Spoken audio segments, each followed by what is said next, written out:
ओम साईं राम। आज का साईं वचन बाबा कह रहे हैं, जैसे एक पिता अपने बच्चे को बचपन में जब वह चलना सीखता है तो उसे उंगली पकड़ के चलाता है। वह गिर जाता है तो उसे दूर जाकर अपने हाथ करके बुलाने की कोशिश करता है कि आओ मेरे पास आओ, तुम कदम बढ़ाओ, मैं तुम्हें पकड़ने के लिए तैयार बैठा हूँ। बच्चा अपने पिता के भरोसे पर गिरा हुआ होता है तो उठता है और फिर खड़ा होता है और फिर कदम बढ़ाने लग जाता है कि उसे पता है कि अगली बार अगर मैं गिरा, 4 कदम चलने के बाद भी अगर मैं गिरूंगा तो मेरे पिता सामने हैं, वह मुझे संभाल लेंगे। उसी प्रकार ये भक्ति मार्ग पर बाबा हमें चलाते हैं। बाबा कहते हैं तुम्हारा मन चंचल है, और जब तुम भक्ति मार्ग पर जाते हो तो वह और अधिक चंचलता दिखाता है कि भक्ति इतनी सहज नहीं है कि कोई उसे ऐसे ही पा सके। उसके लिए भी मन पर नियंत्रण की बहुत लंबी साधना करनी पड़ती है, जो बाबा की कृपा के बिना संभव ही नहीं है। तो मेरे बच्चे, तुम्हें उस मार्ग पर मैं चला रहा हूँ। तुम मेरा नाम जाप करते रहो, मैंने तुम्हें हर पल थामे रखा है। जब तुम्हारा नाम जाप बंद होता है या तुम भूल जाते हो कुछ समय के लिए, तभी यह मन तुम्हें इधर उधर भटकाने लगता है कि अभी इसे अपने पिता का सानिध्य नहीं है, तो मैं इसे भटका के इसे दुख और निराशा और परेशानी दूं। लेकिन तुम जैसे ही मेरा नाम लेते हो, मेरी उंगली थाम लेते हो, तो तुरंत ही मैं तुम्हें आकर वह ज्ञान देता हूँ, वह सद्बुद्धि देता हूँ जो तुम्हें सभी विचारों से, सभी मानसिक परेशानियों से मुक्त कर देती है। इसलिए मेरे बच्चे, यह मार्ग उतना सरल नहीं है, सहज नहीं है, बहुत कठिन है, लेकिन जिसको परमपिता परमेश्वर ने स्वयं सहारा दिया हो, वही उसे शक्ति देते हैं, वही उस पर कृपा करते हैं, इस पर चलाने की। हर पल उसे थामे रहते हैं, उसकी डोर को अपने हाथों में रखते हैं।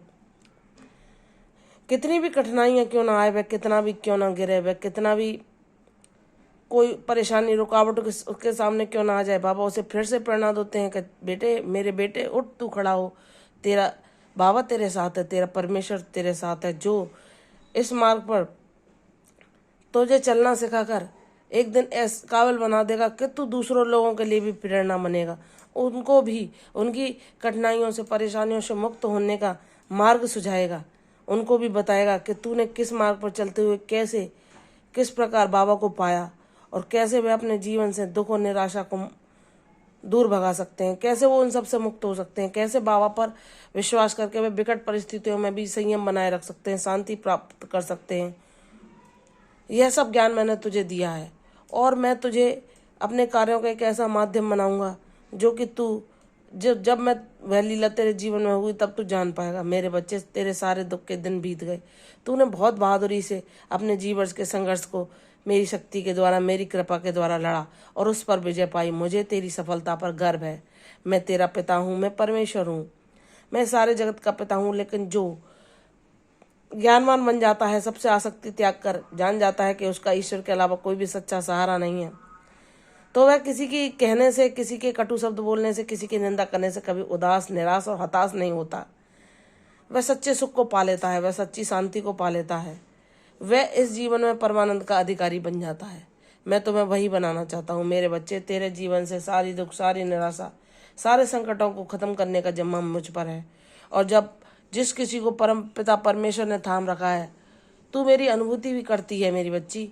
जब तेरा मन तुझे चंचलता कारण भटकाता है, तू मुझे पुकारती है, तो तू मेरी अनुभूति भी करती है। जो मैं तुझे शांति प्रदान करता हूँ, अपनी ऊर्जा देता हूँ, उसे तू अनुभव करती है और मेरा धन्यवाद भी करती है मेरी बच्ची।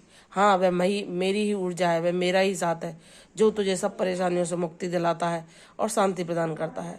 तू मेरे साथ हर पल रहने के लिए नाम जाप को जितना संभव हो सके उतना निरंतरता के साथ कर। तेरे जीवन से दुख की रात बीत चुकी है, सुख का सवेरा तेरे जीवन में शीघ्र उदित होने वाला है। इसलिए मेरी बच्ची, उत्साह के साथ उन खुशियों का स्वागत कर जो मैं तेरे लिए भेज रहा हूँ। प्रसन्न रहे, यशस्वी रहे, दीर्घायु हो, तेरा कल्याण होगा। मैं सदैव तेरे साथ हूँ और सदैव रहूँगा। तेरा कल्याण हो। कल फिर आऊँगी साईं वचन के साथ, तब तक के लिए ओम साईं राम।